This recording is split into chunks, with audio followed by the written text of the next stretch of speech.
Hi, I'm Dr. Graham Craig. What I'm going to do in this presentation is show the silver fluoride approach to treating anxious child dental patients. The procedures I will give are outlined in this particular handbook, which was prepared by myself and my colleague, Dr. Keith Powell.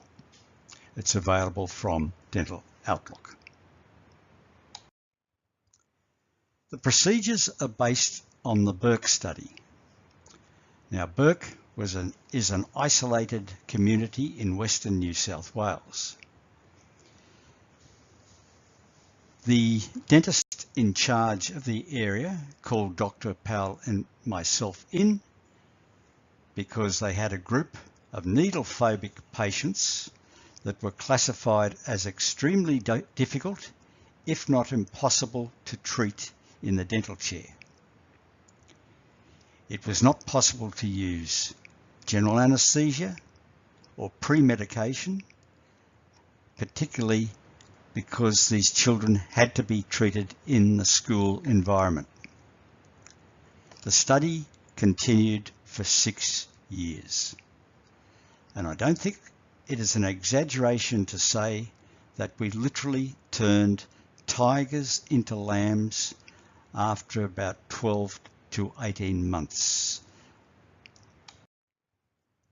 By way of background, some of the silver fluoride based products are shown.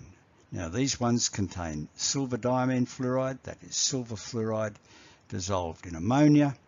We have Revastar from SDI in Australia. We have Advantage Arrest from Elevate Oral Care in the United States. And we have Saffuride from Japan. Now, the products used in the procedures I will describe came from Crichton Dental. They were the early versions of 40% silver fluoride and 10% stannous fluoride. These have subsequently been upgraded and are now marketed as CSDS. But the silver fluoride differs from silver diamine fluoride in that it is water-based. There is a critical combination, and that is silver fluoride plus saliva. I can't stress this too much. Silver fluoride plus saliva. To give an example, if we took a tooth where we removed the buccal and lingual walls of a carious site as shown and allowed saliva to act, within a period of time the caries would slow down and undoubtedly would be arrested. Here's an example of such a situation from the Burke study on the upper second primary molar. There's the tooth 1 year into the study. That's the first picture. The second picture, the tooth second year into the study. The third picture 3 years into the study, and the fourth picture 4 years into the study. Note, particularly at 4 years, how hard and shiny the area is. Here are the radiographs of this particular case, and you can see if you follow it from year 1 through to year 4, there's been no change. Here's some more examples from the Burke study of lesions with good salivary access. We've got a buccal lesion on a lower second primary molar.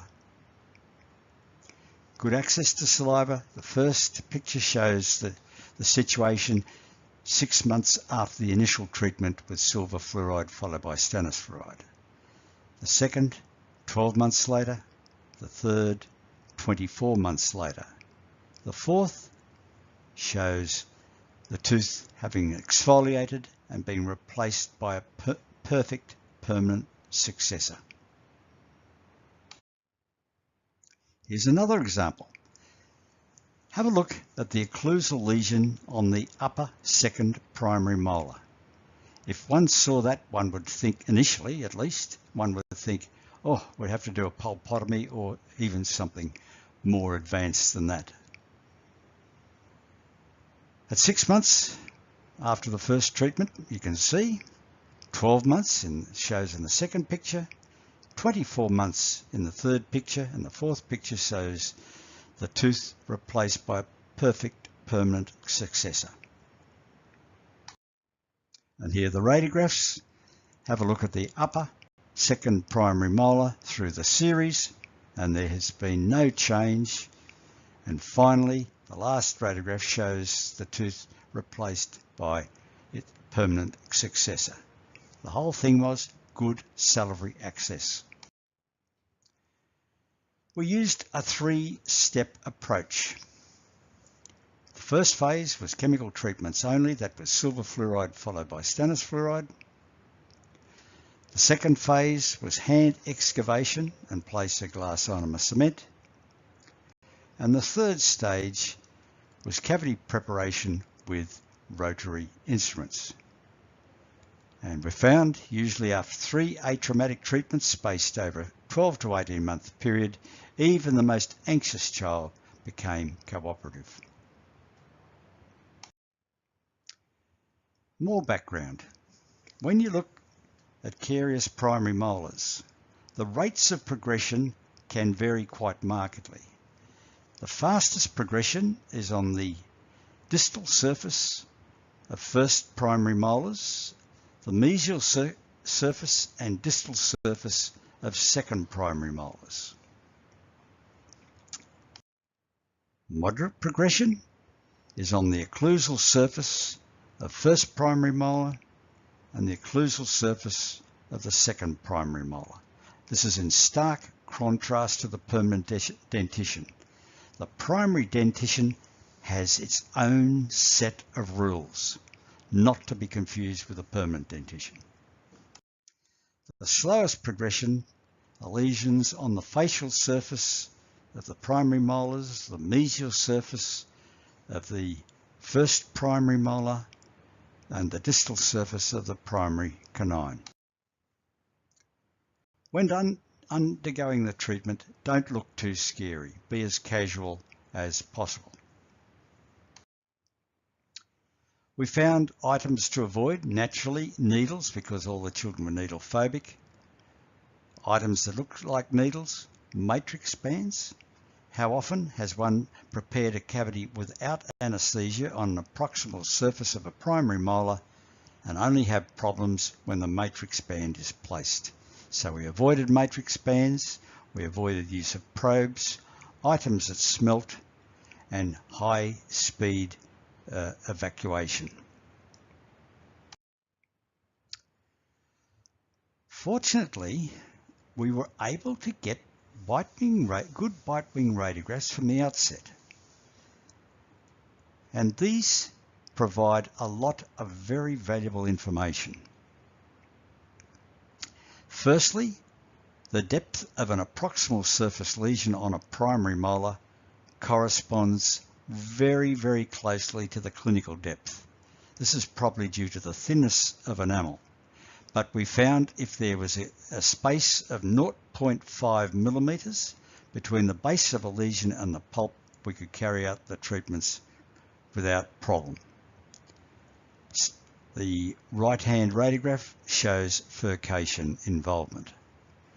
Incidentally, we did use film, and I know a lot of pedodontists still use film in preference to, say, phosphor plates or digital equipment, because the conventional film is a little bit more comfortable to the patient. The treatments were basically this. The lesion was isolated. Silver fluoride was applied for 1 to 3 minutes. This was followed by an application of stannous fluoride and then covering the area. Initially we used stone adhesive wafers, but this has subsequently been replaced by Ora-based protective paste. Now, important point, we found Garmer's cotton roll holders extremely valuable for lower arch isolation. In fact, I would say mandatory. If restoring an open carious lesion after a chemical treatment, leave it open for 1 to 3 weeks before placing a glass ionomer cement. Now this is important not only in the primary dentition, but with, for example, geriatric patients with root surface caries. That period open to the saliva is very, very important, because this allows it to act to harden up the lesion. The second phase we used was hand excavation. Now this was usually no problem at all on second primary molars, but it was a problem on the distal surface of first primary molars. We had to go to placing glass ionomer cements around the 2-year mark, because a lot of the patients had been seen outside the area and the situation was being misinterpreted by the outside dentist. So we thought, for political reasons, we'll start covering these treated lesions. But the point that I want to make is that the glass ionomer cements that we used at the time were primitive. They were the first glass ionomer cements onto the market, and their physical properties were far inferior to the current group of glass ionomer cements. But I want to draw your attention to the third picture, showing a lesion on the distal of the lower first primary molar. We found it very, very difficult to retain interim restorations in such sites, so we had to resort to a form of cavity preparation, which I'll describe in a moment. We prepared an occlusal dovetail which solved the situation, and the lower right picture shows a treated site after a glass ionomer cement restoration had been placed. At 24 months, it lasted for a further 2 years. The problem with the distal cavities on lower and upper first primary molars is illustrated here. Let's take a lower first primary molar. Notice how the tooth tapers in, the enamel is thin.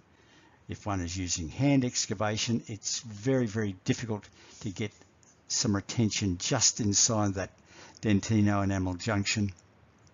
And that's why our interim restorations didn't last as long as they should. But what we found is that if we used ultra low speed handpiece with round sharp tungsten carbide burrs, and the burrs just ticking over, we could prepare a cavity outline as shown in the lower slide. We could prepare an occlusal dovetail. Once we could do that, the problem was solved.